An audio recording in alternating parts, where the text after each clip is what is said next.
திங்களனிசல பெருமான் பூசியாற்றி திருமதலம் கடந்தலம் முன்னின்றான் யாவன் தங்கு கடற்புய் வரப்பின் நடியோனாதி சகலருக்கும் ஒரு தவிர்க்கின்றான் யாவன் அங்கவன் மெச்சரித மொழிபெயர்ப்ப வேண்டி அவனடியே சரணாக அடுத்துலேற்கு மங்களத்தின் மயமதுர தமிழ் செம்பாடல் வாரிமட மடையுடுத்து வளருமன்றே. மயூரேசரின் விளையாடல்களும் சிந்துராஜனின் போராட்டமும். சிந்துராஜனால் அனுப்பப்பட்ட தூதுவர்கள் சகல லோகங்களுக்கும் சென்று அங்கு எவ்வித அதிசயமையும் காணாதவர்களாக மீண்டும் பூலோகத்தை நோக்கி திரும்பி வரும்போது திரிசந்தி சேத்திரத்தின் வழியாக சென்றார்கள்.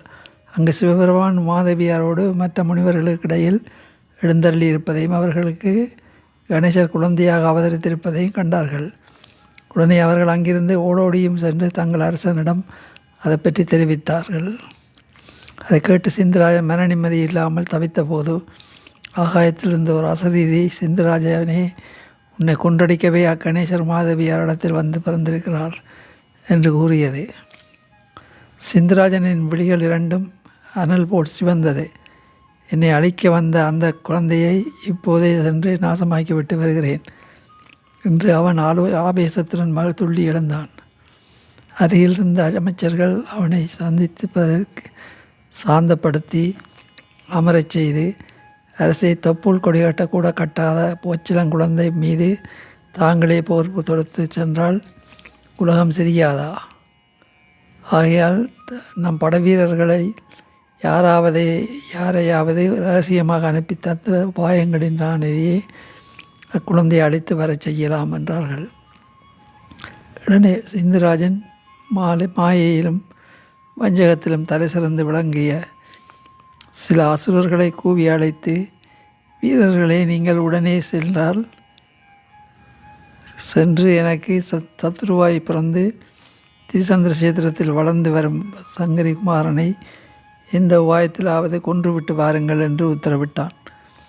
அவ்வசுரர்களில் ஒழுக்குருவனான கிருத்திராசுரன் என்பவன் ஒரு பிரம்மாண்டமான கழுகு வடிவம் எடுத்துக்கொண்டு பறந்து போய் மரங்களை எல்லாம் புரட்டி தள்ளி பச்சிலங்குழந்தையை படுத்திருக்கும் பால விநாயகமூர்த்தியின் மீது சரையல் என்று பாய்ந்து அக்குழந்தையை தூக்கி கொண்டு போனாள். அக்காட்சியை கண்ணால் கண்ட முனிவர்களுக்கெல்லாம் பயந்து நடுங்கினார்கள். கணநாதர்கள் அனைவரும் பால விநாயகரை மீட்டு கொண்டு வருவதற்காக வான்வெளியில் பாய்ந்தார்கள். ஆனால் பால விநாயகர் தம்மை எடுத்து சென்று கழுத்தை ஒரு கையால் பிடித்து தெரித்து விட்டு மீண்டும் மாதவியரின் மடியில் வந்து அமர்ந்து கொண்டார். கழுகு உருவம் கொண்டு வந்த கிருத்திராசுரன் தனது சுயரூபத்தோடு பூமியில் விழுந்து இரத்தம் பெருவெள்ளமாக பாய்ந்து ஓடும்படியாக உடல் வளைந்து கிடந்தான். அத்தகைய பயங்கர அசுரனை பிறந்து 3 நாளையான பச்சிலங்குழந்தை கொண்டு அதிசயத்தை நினைத்து முனிவர்கள் ஆனந்தப்பட்டார்கள். அதன் பின்னர் 2வது மாதத்தில் கேமாசுரன், குசலாசுரன் என்னும் மற்றும் 2 அசுரர்கள் எலியை போன்று வடிவமெடுத்து ஒருவரோடு ஒருவர் சண்டை செய்வது போல வந்து விநாயகமூர்த்தியின் மீது விழுந்தார்கள். குழந்தை கணேசரோ சட்டென்று பூனை உருவம் எடுத்து எலிகள் 2ஐயும் கடித்து குதறி அப்பால் இருந்தார்கள். அதன் பிறகு 3வது மாதத்தில் குரூராசுரன் என்பவன் பூனை வடிவம் கொண்டு கணேசருக்கு எதிரில் வந்தான். உடனே கணேசர் 4 வேதங்களையும் தியானிக்க அவ்வேதங்கள் நாய் வடிவமாக அங்கு வந்து பூனையாக இருந்த அசுரனை கடித்து கொன்று போட்டன. அடுத்ததாக பராசுரன் என்பவன் ஒரு முனிகுமாரனான வடிவம் கொண்டு விநாயகரை விளையாட அழைத்தான். அவனை கணேசர் விளையாட்டிலேயே கொன்று விட்டார். அதன் பிறகு வியோமாசுரன் என்பவன் ஆகாயத்தை தொடும்படியான உயரத்தில் ஒரு மாமரமாக உருவமெடுத்து நின்றான். அதில் பழுத்து தொங்கிய கனிகளை முனிகுமாரர்கள் பறித்து சென்று தின்று அக்கணமே உயிரிழந்தார்கள்.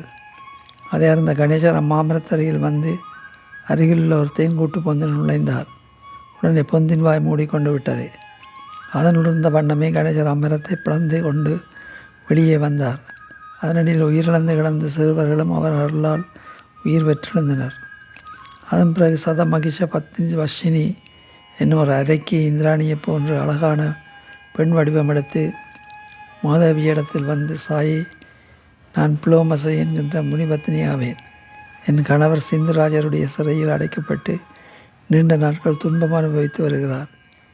இனி என்னை காப்பது தங்கள் பொறுப்பு என்றாள். அதை உமாதேவி உண்மை என்று கருதி அவனை தன்னிடத்திலேயே நல்ல போஜனமும் ஆடை ஆபரணங்களும் கொடுத்து தங்க வைத்து கொண்டாள். ஒரு நாள் மாதேவி அயர்ந்து உறங்கிக் கொண்டிருக்கும் சமயமாக பார்த்து அந்த அறைக்கு கணேசரை தூக்கி கொண்டு ஆகாயத்தில் பறந்து சென்றான். அப்போது அரக்கியின் இடுப்பில் இருந்தவாறே கணேசர் அவள் காதை பிடித்து இழுத்து நிலத்தில் தள்ளி சாம்பலாக்கிவிட்டு மீண்டும் மாதேவி இடத்திலேயே திரும்பி வந்தார். அதன் பிறகு கமலாசுரன் என்பவன் கணேசர் விளையாடி கொண்டிருக்கும் போது ஆமை வடிவமாக அவர் எதிரில் மெல்ல மெல்ல ஊர்ந்து வந்தான். கணேசர் அந்த ஆமையின் முதுகை தம் காலால் அழுத்தி தாக்கி நசித்து கொன்றார். அதன் பின்னர் சோலையில் பாலவிநாயகர் விளையாடி கொண்டிருக்கும் போது கற்பகாசுரன் என்பவன் ஒரு குதிரை உருவம் எடுத்து அவருக்கு எதிரில் வந்தான். கணேசர் அக்குதிரையின் மீது ஏறி அமர்ந்து அதனை வெகு விரைவாக செலுத்தி திருலோகங்களிலும் சுற்றி வந்தார். அதனால் அந்த அசுரனானவன் பலமெல்லாம் தீர்ந்து குடல் அறுபட்டு கடைவாயிலிருந்து இரத்தம் பீரித்து வலிய தன் சுய உருவத்துடன் பூதாகரமாய் கீழே விழுந்து உயிர் துறந்தான். அதன் பிறகு துந்துவி போன்ற பெருங்குரல் பாய்ந்த துந்துவி என்ற அசுரன் விஷத்தினால் நாவற்பழங்கள் போல் செய்து ஒரு முனிகுமாரன் வடிவத்தில் கணேசரிடம் வந்து அப்பழங்களை கொடுத்தான். கணேசர் அவற்றை வாங்கி புசித்துவிட்டு தன் அமிர்தத்தில் கலந்து செய்து வைத்திருந்த மோதகத்தை எடுத்து அவனுக்கு கொடுத்தார். அதை ஆவலுடன் வாங்கி சாப்பிட்ட அசுரன் அடுத்த கணத்தில் அந்த அமிர்தத்தமே விஷமாக மாறி விஷயம் தலக்கேற அவன் துடிதுடித்து செத்து விழுந்தான். அதன் பிறகு அசகாசுரன் என்ற ஒரு அரக்கன் ஒரு மலைப்பாம்பு உருவம் எடுத்து கணேசர் மற்ற முனிபாலகர்களோடு விளையாடும் இடத்திற்கு வந்து அவரை அப்படியே விழுங்கினான். உடனே அப்பாம்பின் உடலை இரு கூறாக பிளந்து கொண்டது. திருமேனி முழுவதும் இரத்தமயமாக கணேசமுத்தி வெளிப்பட்டு மாதேவி இடத்தில் ஓடி வந்து அமர்ந்தார். மலைப்பாம்பாக வந்த அசுரன் தன் சுயரூபத்தோடு மலைபோல் கீழே உதிரம் பெருக்க விழுந்து உயிர் துறந்தான். மற்றொரு சமயம் ரிஷிபத்தினிகளோடு மாதேவியார் அருகில் உள்ள ஒரு குளிர்ந்த சோலைக்கு சென்று குழந்தை கணேசரோடு விளையாடி கொண்டிருந்தாள். அப்போது சபலாசுரன் என்ற அரக்கன் 8 கால்களும் 2 தலைகள் நெருப்பு விழிகளும் கொண்ட பயங்கர தோற்றமுடைய ஒரு சரவ பட்சியாக உருமாறி தன் இறக்கைகளை விரித்து கொண்டு வானவழியில் பறந்து வந்தான். அதை ரிஷிபத்தினிகள் கண்டு பயந்து நடுங்கினார்கள். அப்போது கணேசர் நெடிய உருவம் கொண்டு வானத்தில் பறக்கும் அப்பட்சியினுடைய கால்களை விடுக்கன்று பிடித்திழுத்தி ஒரு பெரிய பாறையின் மீது மோதி அடித்து கொன்றார். அதன் பிறகு வீமாசுரன் என்பவன் தேவசிற்பியான விஸ்வகர்மாவைப் போல் உருவமெடுத்து கொண்டும் 2 அசுரர்களையும் 2 காற்சிலம்புகளாக உருவாக்கி கொண்டும் வந்து குழந்தை கணேசரின் திருவடிக்கு முன்பு அவ்விரண்டு சிலம்புகளையும் வைத்து பணிந்தான். அச்சிலம்புகளை கணேசர் தமது கால்களில் மாட்டிக்கொண்டு கால்களை இங்கும் அங்கமாக அசைத்து நடனமாடினார். அந்த ஆட்டத்தின் அதிர்ச்சியினால் சராசரங்கள் எல்லாம் ஆடின. காட்சிலம்புகளாக இருந்த அரக்கர்களோ அந்த ஆடல் வேகத்தை தாங்காமல் வலுவிழந்து தத்தளித்தார்கள். பிறகு கணேசர் தம் பாதங்களை வீசி வீசி உதறினார். உடனே காட்சிலம்புகள் இரண்டும் கணேசரின் பாதங்களிலிருந்து சுழன்று போய் வீமாசுரனின் மேல் விழுந்தடித்து அவனை கொன்றது. சிலம்புருவத்தில் இருந்த 2 அசுரர்களும் தங்கள் சுயரூபத்தோடு மலை போல கீழே சரிந்து இறந்தார்கள். மற்றொரு சமயம் ஆபிசன் என்னும் அரக்கன் ஒரு மத யானையைப் போல் உருவம் எடுத்து கொண்டு கணேசர் விளையாடி கொண்டிருந்த வனத்திற்கு வந்தான். அந்த யானையை கண்டதும் குழந்தை கணேசரோடு விளையாடி கொண்டிருந்த முனிகுமாரர்கள் எல்லாம் பயந்து ஓடலானினார்கள். கணேசர் தம் கையில் உள்ள அங்குசத்தால் அடக்கி புலரியின் மீது ஏறி அதன் கழுத்தடியில் தன் கால் விரலை ஊன்றி அழுத்தி யானையின் மத்தகம் பிளந்து ரத்தம் சிதறும்படியாக அதை தாக்கி கொன்றார். குழந்தை கணேசருக்கு 2 வயதாயிற்று. அப்போது அவர் விளையாடும் வனத்தில் உள்ள ஒரு தடாகத்தில் கூடாசுரன் என்பவன் கொடிய விஷத்தை கலந்து ஆகாயத்தில் மறைந்திருந்தான். அந்த விஷம் கலந்த நீரை குடிக்க முனி சிறுவர்கள் அனைவரும் அந்த இடத்திலேயே மாண்டு விழுந்தனர். கணேசர் தடாகத்தை தமது அருள் பாலிக்கும் விழிகளினால் ஒரு முறை பார்த்தார். உடனே தடாகத்தில் கலந்திருந்த விஷமெல்லாம் அமிர்தமாக மாறியது. முனிச்சிறுவர்களும் உறக்கத்திலிருந்து கண் விழித்து எழுப்பவர்களைப் போல உயிர் பெற்றெழுந்தார்கள். பிறகு கணேசர் தம் நெற்றி கண்ணை திறந்து ஆகாயத்தை பார்த்தார். உடனே அங்கு மறைந்திருந்த கூடாசுரன் எரிந்து சாம்பலாகிவிட்டான். குழந்தை கணேசருக்கு 3 வயது நடக்கும்போது அவர் தம் நண்பர்களுடன் பக்கத்தில் உள்ள ஒரு தடாகத்தில் ஸ்நானம் செய்து பூக்களை பறித்து விளையாடி கொண்டிருந்தார். அப்போது வீரதாசுரன் என்பவன் ஒரு பூதாகர மகர மீனாக உருவெடுத்து வந்து அத்தடாகத்தில் நீந்தி கொண்டிருந்தான். கணேசர் அந்த மீனை தம் கையினால் இறுக பிடித்து கரையில் மோதி அறிந்தார். உடனே அந்த அசுரன் தனது சுயரூபத்தோடு உயிர் சுரந்தான். அந்த வனத்தை விட்டு கணேசர் தமது ஆசிரமத்தை நோக்கி திரும்பி வரும் வழியில் இடும்பாசுரன் என்பவன் ஆகாயத்தை அளாவும் அடைத்து கொண்டு நின்றான். அதன் அருகில் சென்ற கணேசர் தமது பெருமூச்சினாலேயே அம்மலையை பொடியாக்கி சிதறி விழச் செய்தார். கணேசருக்கு 4 வயது பூர்த்தியாயிற்று. ஒரு நாள் பார்வதி தேவி சிவலிங்க பூஜையில் ஈடுபட்டிருந்தாள். இப்போது வீதியில் விளையாடி கொண்டிருந்த குழந்தை கணேசர் ஓடி வந்து தாயின் மடியில் ஏறி அமர்ந்து பால் குடிக்க விரும்பினார். அதனால் பூஜைக்கு இடையூறு நேரம் என்று எண்ணிய மாதேவி பூஜை நிறைவேறும் வரையில் குழந்தையை தொந்தரவு செய்யாமல் இருக்கும்படியாக கடிந்து கொண்டாள். உடனே பாலவிநாயகர் 5 முகங்களும் 10 கரங்களும் தன் தாயார் சிவபிரானை எந்த வடிவத்தில் மனதில் தியானிக்கிறாரோ அதே வடிவத்தில் சிவமூர்த்தியாக காட்சியளித்தார்.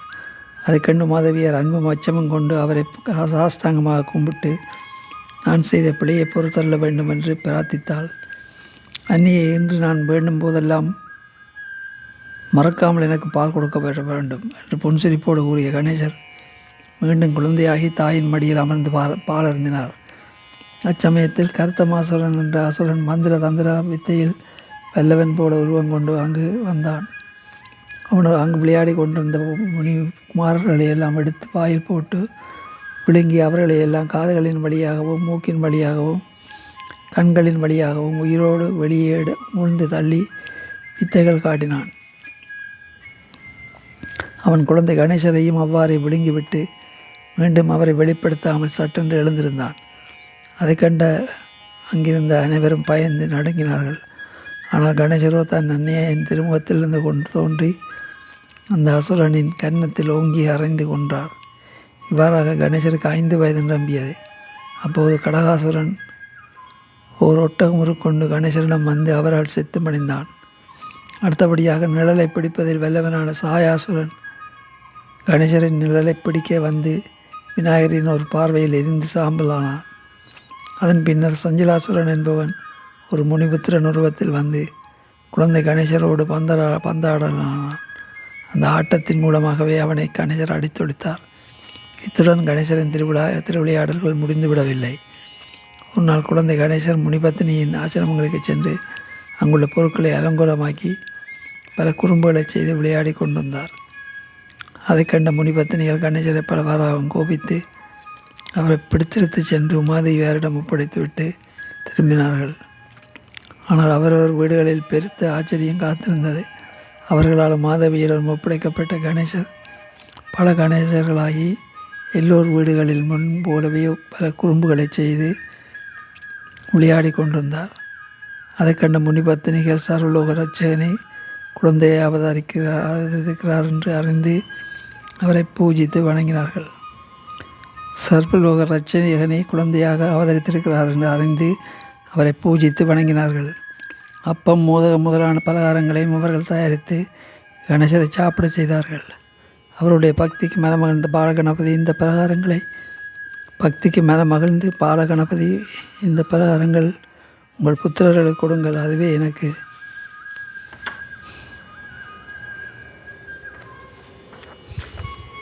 திருப்தி அளிக்கும் என்று திருவாய் மலர்ந்தார். அன்று முதல் அப்பெற்றோர்கள் கணேசமூர்த்திக்கு நிவேதித்த சிற்றுண்டிகளையே தங்கள் புத்திரர்களுக்கு கொடுத்து வந்தார்கள். கணேசருக்கு 6 வயது நடந்து கொண்டிருக்கும் போது ஒரு நாள் தேவ சிற்பியான விஸ்வகர்மா பார்வதி பரமேஸ்வரன் சன்னிதானத்துக்கு வந்தான். அவன் தன்னுடன் கொண்டு வந்திருந்த பரசு, தாமரை மலர், பாசம், அங்குசம் என்னும் ஆயுதங்களை கணேசரின் திருவடிக்கு முன்னால் சமர்ப்பித்து வணங்கினான். அவையெல்லாம் என்னவென்று கணேசர் கேட்கவும் விஸ்வகர்மா கூறலானார். சுவாமி, என் புதல்வியான சமுஜை என்பவள் சூரியனுக்கு கல்யாணம் செய்து கொடுத்தேன். சூரியன் உடல் உஷ்ணத்தை தாங்க முடியாமல் என் செல்வி தன் சாயையை தன்னை போல் வடிவமாக அங்கு வைத்துவிட்டு என் வீட்டிற்கு திரும்பி வந்து விட்டாள். தன் பத்தினியை காணாத சூரியன் அவளை தேடிக்கொண்டு என் வீட்டிற்கு வந்தான். அப்போது என் குமாரி ஒரு பெண் குதிரையாக உருவம் எடுத்து வனத்திற்குள் சென்று விட்டாள். உடனே நான் சூரியனுடைய உருவத்தை ஆயுதத்தினால் கடைந்தேன். அதனால் அவன் சாந்தமடைந்து ஒரு ஆண் குதிரையாக உருமாறி தன் மனைவியை தேடிக்கொண்டு வனத்துக்கு சென்றான். அங்கு அபிர்வரும் ஒன்றாக கூடி மகிழ்ந்து அஸ்வினி தேவர்களை பெற்றெடுத்தார்கள். அதன் பிறகு அபிர்வரும் தங்கள் சுய உருவை அடைந்து மகிழ்ச்சியுடன் வாழ்ந்து வருகிறார்கள். சூரியனை நான் கடைந்தபோது கீழே விழுந்த பொடிகளை கொண்டு நான் ஒரு சூடாயுதத்தையும் இவ்வாயுதங்களையும் செய்தேன். சூடத்தை தங்கள் தந்தையான சிவபிரானுக்கு அளித்து விட்டேன். மீந்திருக்கும் இந்நான்கையும் தங்களுக்கு பணிவன்போடு சமர்ப்பித்து விட்டேன். தாங்கள் கருணை கூர்ந்து அவற்றை செய்து கொள்ள வேண்டும் என்று வேண்டினான். அன்பனை உலகினருக்கு உதவும் பொருட்டு இவற்றை ஏற்றுக்கொள்கிறேன் என்று பாலகணேசர் கூறி தேவசிற்பியான விஸ்வகர்மாவுக்கு ஏராளமான வரங்களையும் கொடுத்து அனுப்பினார். அச்சமயத்தில் விருத்தாசுரன் என்பவன் ஒரு செந்நாய் வடிவம் எடுத்து கணேசருக்கு எதிரே வந்தான். உடனே கணேசர் தம் கருத்தில் இருந்த அங்குசத்தை அறிந்து அந்த நாயை கொன்றார். கணேசருக்கு 7 வயது நிரம்பிய போது ஒரு நாள் காசிப முனிவரும் அவர் பத்தினியான அதிதியும் கணேசரிடம் வந்து அவரை பலவாறாகவும் போற்றி துதித்து பல வரங்களை பெற்றுக்கொள்ள சென்றனர். அதே தினத்தில் கிருதாந்தன் காணன் என்னும் 2 அசுரர்கள் ஆளிகளாக உருமாறி வந்து கணேசரை தாக்க முயன்றார்கள். அவர்கள் துதிக்கைகள் கணேசர் பிடித்து முன்னும் பின்னுமாக இழுத்து ஒன்றோடொன்று மோதவிட்டு சின்னாபின்னப்படுத்தி கொண்டார். காசிப முனிவருக்கு மனைவியார் 13 பேர்கள். அவர்களில் வினதை சத்துரு என்ற இருவருக்கும் தீராத சக்களத்தை பொறாமையாகவும் குரோதமும் இருந்து வந்தது. ஒரு சமயம் கந்தர்வனானவன் வினதையை பஞ்சகமாக கொடுஞ்சிறையிட்டு அடைத்து வைத்திருந்தாள். அதனால் கந்தரு தன் வீட்டிற்கு வந்தபோது வினதை அவனிடம் பேசாமல் அலட்சியமாக இருந்து விட்டாள்.